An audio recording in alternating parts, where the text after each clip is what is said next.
Hello ladies and gentlemen, you found Nintoonist coming at you with a Team Fortress 2 gameplay video. And before I talk about anything I really want to talk about, standard protocol of Team Fortress videos and commentaries, post-commentaries, requires you to say what weapons you are using. It is a law. They put a gun to my head and forced my head into my keyboard, which caused a lot of weird letters mixed up together because I was writing a Facebook post at the time, and they actually hit the post button afterwards because they weren't really nice about it. So there was just this weird Facebook post on my Facebook going, it started out as a normal sentence, but then it's just switched off to gibberish. So I am using the Festive Black Box, which is something that I haven't used in a while, but this gameplay reminded me just how good the Black Box really is, especially on a map like Gravel Pit. Then I'm also using the gunboats, which I always use, and the Market Gardener, which is another weapon I always use. Even though I don't get a single kill with it this entire gameplay, it's just, I'm not good with many of the other soldier melees. The escape plan I don't really like much because of the mini crits you take with it now. The equalizer, I can never really get kills with it. I can never make use with it because, you still have, the slow speed and everything.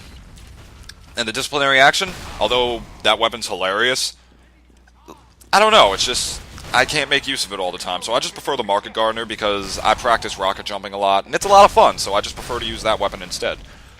So, what I want to say first is a big thank you because I did hit a milestone on my channel, 80 subscribers, which I'm happy about that, but what I'm much more happy about is that I now have over 10,000 accumulated views on my channel, and that baffles me to my core that my bullshit has been watched over 10,000 times. Thank you to everyone who's viewed me in the past year and a half. I think year and a half. I've had a YouTube channel about a year and a half. Either way, thank you so much. It still, just amazes me and humbles me a lot. So, what to talk about now? Oh yeah, the HD PVR I was talking about in my previous video. I tried using it to record PC gameplay, because supposedly what it does is that, all the processing power that, Fraps does, Fraps takes up a lot of RAM or a lot of CPU or something like that. The HD PVR supposedly does that does that itself when you record PC gameplay with it, so I'll be able to actually run Team Fortress at 60 frames per second and play it at that and record it at 60 frames per second, while the HD PVR is sort of what does all the work in a sense. And that would make me really, really happy, because whenever I record Team Fortress, every single Team Fortress video that's on my channel, I'm usually playing it at a much lower frame rate than I would had I not been recording. And that actually messes me up a lot. Playing Team Fortress at a lower FPS, have you ever tried playing Team Fortress at 30 frames per second? I'm sure, some of you, no offense, have crappy computers and can only run it at that, so you might be used to it. The higher the frame rate, the easier it is to actually play Team Fortress because it's a lot smoother. And my game, despite me playing on a laptop, usually runs at 60 frames per second when I'm not recording, especially if the battery is full and everything, I have it charging.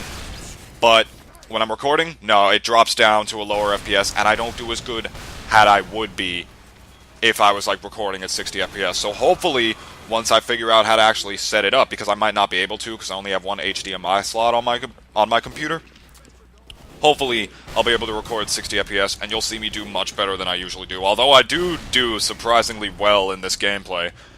Probably because Soldier's one of my favorite classes. I practice it a lot and whatnot. So, the next thing I want to talk about is that I'm gonna have to record my next Let's Play, in my living room, which is a shame because that's where my family lives, that's where people go in and out, it's where you mingle in a house, you mingle in the living room, that's where the TV is, but it's my family television, so I don't want to record, I don't want to record when there's my family in the room or something. That's awkward, it's I'm talking virtually to no one. I mean, to you guys, of course, but it looks awkward to my parents, because they don't know what it is and whatnot. They don't know what I'm doing. I mean, I think they do, but I'm not exactly sure. It's just awkward. I'm just rambling about it. It's just an awkward thing to try and record gameplay footage with another person right there, unless you're recording it with them. So that's a little bit unfortunate. And the reason I have to do that is because the TV upstairs, which is sort of a more solitude-y location. Solitude, that is not a word. It's a more, I don't even know a word for it. The room has more solitude to it, and but it doesn't have an HDMI slot, I don't think, and I'm pretty sure, even though I'm going to be recording Let's Plays on the Wii with a composite video cable, I think you still need to use an HDMI cable in some fashion with the HD PVR because I can't just plug like composite cables into my laptop. I don't think I'll be able to do that, which is a shame. But whatever, I'll work ways around it, like recording schedules and whatnot. Because I don't want to put it off very long. I want to get back into LPing again. I really, really do because I love it so much. All right. I haven't really been recording much or doing like much on YouTube recently because this past weekend I went to a wedding. It was my cousin's wedding. Her and her boyfriend finally got married, which made me really happy. And what made me even more happy is that they wanted me to do a reading at the wedding because I couldn't be a groomsman. I couldn't be like a groomsman at the wedding. I don't know if they wanted me to be a groomsman, but even if they did, I couldn't be because my girlfriend's boyfriend, that's me, okay, my cousin's boyfriend, well, now husband, he had a lot of brothers.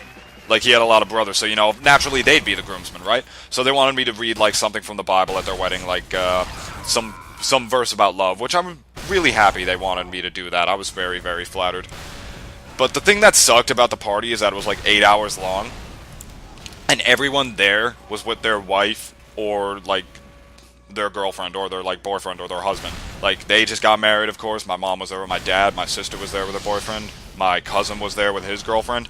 And like what made me sad isn't like that if I was single, like I wouldn't be upset because like, you know, you're at a party, you could mingle, you could meet somebody. You gotta be like, being single only means like you have the potential to be with somebody else. Because your self-worth isn't defined if you're in, like, a relationship or not. I mean, early on, when you're, like, a preteen in, like, middle school or whatever, that's sort of the mentality. But that's because you're children. Your brains are still developing. They're growing. They're, like, peanut-shaped, tiny brains right then. And then you're going to get, like, a macadamia brain. Like, you'll get a macadamia brain in a couple of years. So you'll grow into that better mentality. It's all part of growing up. But what didn't make me sad was that, like, I was single there, because I wasn't. It's just, my girlfriend wasn't there. Like, I wanted to bring her, but my mom's like, oh, David, you guys haven't been dating that young. And, like, that wasn't really why. I think it's because she didn't really want to pay for another hotel room. And I understand that, but I was just a little upset that she wasn't there, you know? I was just a little lonely because of all the couples that were there. But that's no big deal. What else? I'm sorry, I mean, sometimes, like, I'm not really watching the video I made right now before this. I know what the gameplay is, but I didn't watch it. Sometimes I watch it, sometimes I don't, because I find it distracting sometimes. But right now I'm not watching it because I'm not really talking about the gameplay or anything. I just mentioned the weapons I was using earlier. So the last thing I really want to talk about here is sort of like... Here, my gift to you is what I will describe this as for giving me all the subscribers and the views that I feed and lust off of. So... my parents were sort of paranoid about, like, my looks before going to the wedding. And you can understand that. They want me to look my best, and I want to look my best as well. I mean, I comb my hair sometimes. I like to make it look nice. But they took it a little too far. My parents dragged me to a place to have another man shave my face. To have another man shave my face. And I think this is how people used to do it all the time. I'm pretty sure that's what John Wilkes Booth did before he shot Lincoln in the back of the head.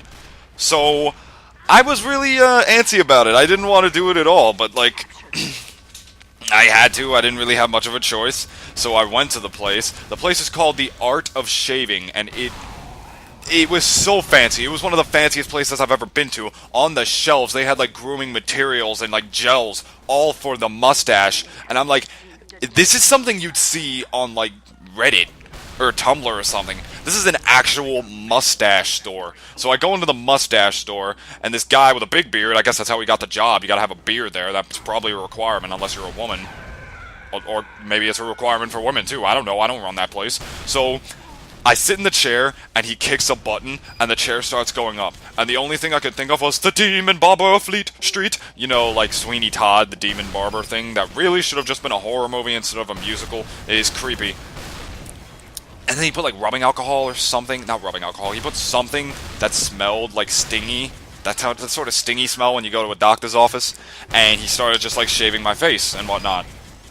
And it felt funny until he, like, put the razor blade sideways and a little up into my nose, so the knowledge there was that, okay, this man has a spinning blade inside of me, Yeah, I was a little antsy. I had to keep my face still. I mean, and I would never be able to do a job like that. I do not have a steady hand. I would cut people by mistake. A surgeon is also another thing I couldn't be. It's bad. I mean, sometimes I wish I had a steadier hand, even for Team Fortress, so I could snipe easier. Especially at the lower frame rate that I get when recording sometimes. But, you know, I digress. The only person I ever really told about this was my girlfriend, and I gave her permission before I told her to laugh. And as expected, well, she laughed. She laughed, and I was like, you suck. Because, you know, even though I said she could, you know, I didn't expect her to. In some way. But another half of me did. It's like half of me expected her to laugh, and the other half expected her not to. But, you know, I don't blame her. That's kind of why I told her, to be honest with you. Because, really, I'd laugh at somebody if they told me they were going to the shaving place. Like the fancy goddamn shaving store that they have here. Ugh, it's ridiculous, man, it's ridiculous. But it made for a funny story, the shaving place.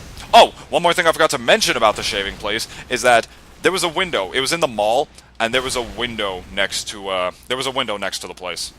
So him shaving my face was sort of a show for the people passing by as they walked by the window and saw the man being shaved in the face.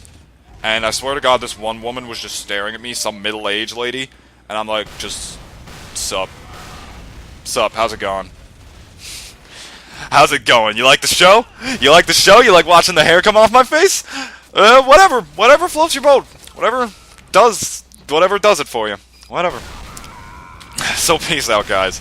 That's all I have for you today. Thank you so much for watching. Thank you so much for everything you've done for me. I will keep the content coming as best as I can. Oh, I actually pronounced it right this time. Content, not content. Yes! Alright, bye, guys. I'm sorry. Bye.